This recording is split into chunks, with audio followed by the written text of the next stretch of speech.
Infelizmente, muitos lares em nossos dias têm se transformado em verdadeiros campos de batalha. Na verdade, o lar deve ser um lugar de refúgio. E é isso que estamos apresentando no Encontro com a Palavra. Fique atento a mais um estudo que o Ministério Cooperativo Internacional leva a você. Com vocês, Pastor Edson Bruno.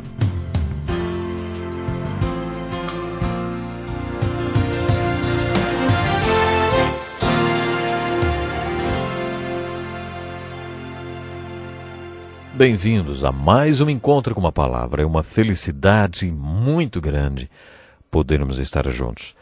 Prometi no finalzinho do último programa que falaríamos hoje sobre as 7 maravilhas espirituais do mundo. Usamos a expressão maravilhas espirituais porque não estamos falando sobre maravilhas naturais, nem modernas, nem antigas. A dimensão espiritual da nossa vida é a mais importante de todas. A primeira maravilha é o maior plano do mundo. Se você observar o mundo através de um telescópio ou de um microscópio, ficará impressionado com o que poderá ver. Mas de todos os projetos que observamos, o microcosmo ou o macrocosmo, o mais belo de todos, é o nascimento de cada ser humano. Nas Escrituras, Deus afirma que tem um plano para cada ser humano que já viveu, que está vivo hoje ou que virá viver na face da terra. Deus disse que para cada um Ele tem um plano novo. Para cada pessoa que vem ao mundo, Deus joga a forma velha fora e usa uma forma nova. Muita gente diz, eu não conseguiria isso nunca. Como é que Deus consegue, hein? Está certo, você não conseguiria mesmo. Você não é Deus, mas Ele é Deus. E foi Ele quem nos disse que cada ser humano criado é um ser único e individual. Chamo isso de o maior plano do mundo. Não é impressionante pensar que há mais de 6 bilhões de pessoas na face da Terra e que nenhuma delas tem a mesma impressão digital? Pense nisso um pouco. Hoje você pode ser identificado pela sua voz através de sofisticados equipamentos eletrônicos, porque ninguém fala como você. Você também pode ser identificado pelos seus dentes. Você pode ser identificado por um cão farejador se ele cheirar alguma coisa que você usou, porque ninguém tem o mesmo cheiro que você. E por aí vai. Somos indivíduos, uns diferentes dos outros. Essa é uma das maravilhas espirituais do mundo. Saber que Deus criou cada um de nós de maneira única e individual e que, para cada um de nós, existe um plano. A segunda maravilha espiritual do mundo chamamos de a grande separação do mundo. Fala-se muito em divórcio hoje. O divórcio virou epidêmico. Todo mundo se separa. Mas você sabe qual é a maior separação do mundo? É o divórcio entre Deus e o homem. Essa é mais uma maravilha espiritual. Deus criou o homem e sua criatura tem livre escolha. Deus deu à sua criatura o poder de escolher afastar-se do seu Criador e dizer, eu não quero o seu plano. O Senhor tem um plano, mas eu não quero nada com ele. Vou viver do meu jeito. Deus permite que a criatura faça isso. As Escrituras declaram que todos os homens, mulheres, meninos e meninas que já nasceram entram no mundo e dizem isso para Deus. Eu não quero o seu plano. Vou viver do meu jeito.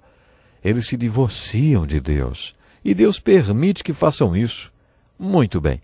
Essa é a maior separação do mundo e é uma das maravilhas espirituais do mundo. Acho que o divórcio é responsável por todo o caos deste mundo louco. Quando você ouve sobre a primeira maravilha espiritual e sobre este plano, inevitavelmente pergunta, será que existe um arquiteto, um plano e um projeto por trás de todo esse caos? Existem tantos lugares pelo mundo afora de cabeça para baixo? Nos 4 cantos da Terra existem lugares em situação caótica? A resposta para esta questão é a segunda maravilha espiritual, a grande separação do mundo. Chamamos a terceira maravilha espiritual de o grande dilema do mundo. Vamos forçar um pouco nossa imaginação para tentar visualizar Deus tendo dilemas muito semelhantes aos que os pais têm. Amamos nossos filhos e existem coisas que gostaríamos de ver na vida deles e outras que não. E para nosso horror, eles fazem aquilo que nós não queremos. Ficamos arrasados com as coisas que eles fazem e nos desagradam. O que você faz quando isso acontece? Você quer demonstrar seu amor pelo seu filho, mas será que terá que aceitar tudo que ele faz e que o entristece tanto?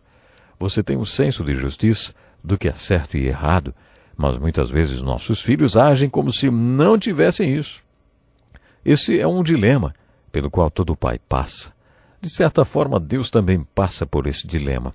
Quando Deus vê suas criaturas separando-se dele e fazendo coisas abomináveis que ele nunca quis que fizessem, porque criou o homem para refletir a imagem de Deus, o que é que ele faz, hein? Muitas vezes o homem é pior do que os outros animais sobre a face da terra. Isso é um dilema. O maior dilema do mundo é esse que Deus tem com a família humana. E o maior dilema do mundo é solucionado com a maior declaração do mundo. A maior declaração do mundo é a quarta maravilha espiritual. A maior declaração do mundo é a declaração das Escrituras chamada de Evangelho, Boas Novas. A declaração é que Deus fez o céu entrar em falência quando mandou seu único filho para o mundo para morrer na cruz, para que você pudesse se reconciliar com ele. Deus quer acabar com a separação entre você e ele e quer resolver esse dilema que você lhe causou. A declaração é que Deus fez tudo o que era necessário para resolver o dilema e transformar essa separação em uma reconciliação.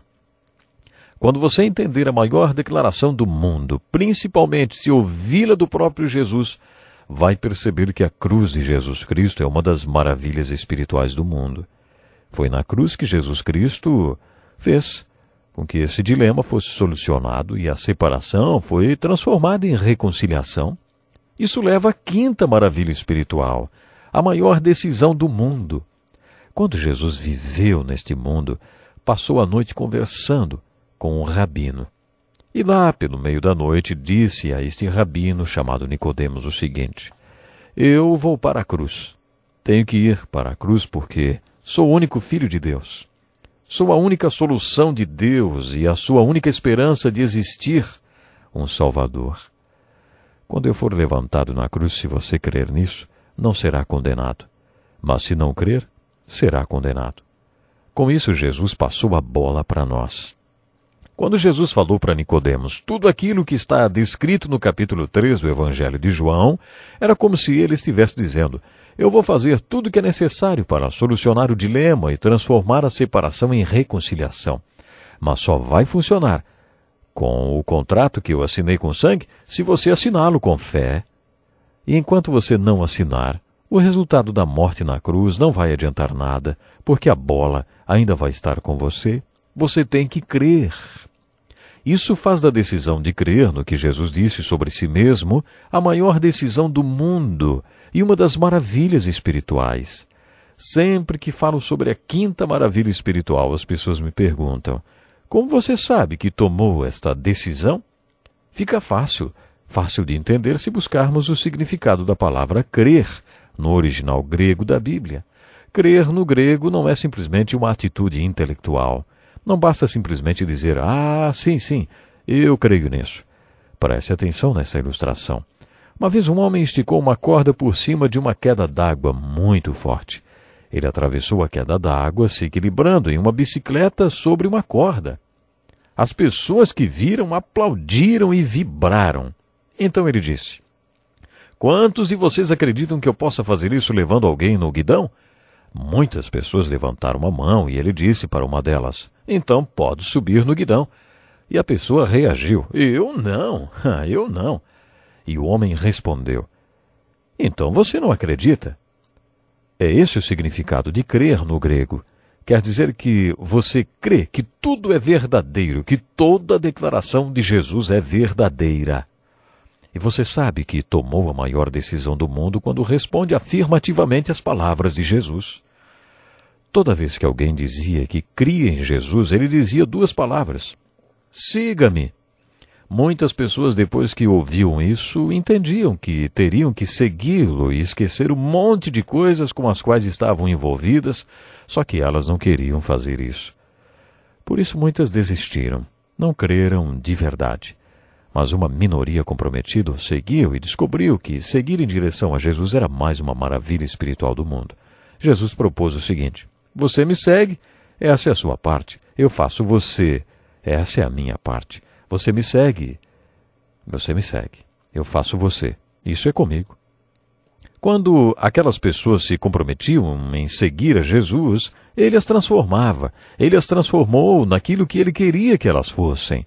Você me segue e eu farei você. Essa era a proposta. Aquelas pessoas descobriram que seguir na direção de Jesus é uma das maravilhas espirituais porque ele transformou suas vidas totalmente. A 7ª maravilha espiritual do mundo é a maior dinâmica do mundo. Acho que não entendemos muito bem o que é isso, ou pelo menos não entendemos tudo o que deveríamos entender. Jesus ensinou, conforme está no Novo Testamento, que quando você toma a decisão de segui-lo e começa a caminhar nessa direção, através de um milagre que nenhum de nós entende, acontece o que Jesus chama de novo nascimento. Através de um milagre, Jesus passa a habitar em você. E quando ele passa a morar dentro de você, você experimenta a maior dinâmica do mundo, uma das maravilhas espirituais do mundo.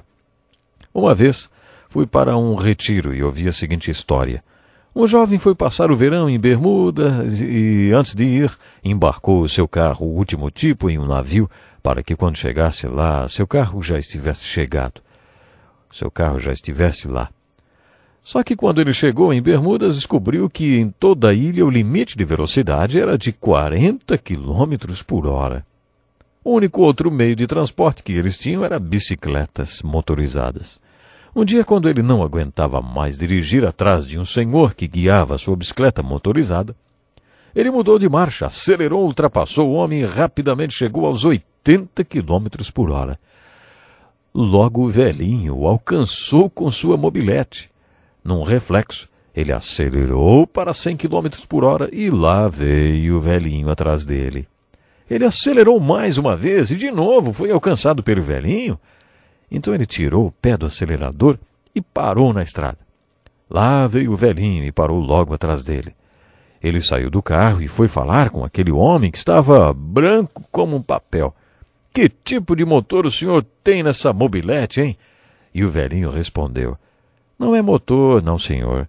É o meu suspensório que enroscou no seu para-choque. Você que tem acompanhado o programa Encontro com a Palavra, provavelmente já tem ouvido essa história, né?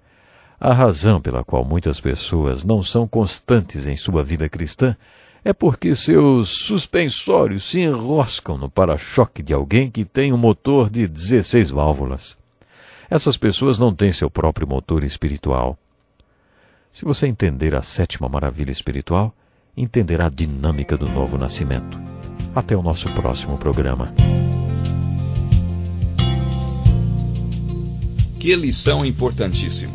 Obrigado, Pastor Edson Bruno. Prezado ouvinte, coloque em prática o que você ouviu aqui. Sem dúvida, sua vida será grandemente abençoada. Este é um estudo escrito pelo Dr. Dick Woodward, na voz do Pastor Edson Bruno. Escreva-nos e solicite o material. Nosso endereço é Encontro com a Palavra, Caixa Postal 2011, CEP 89201-970, Joinville, Santa Catarina. Até o nosso próximo Encontro com a Palavra.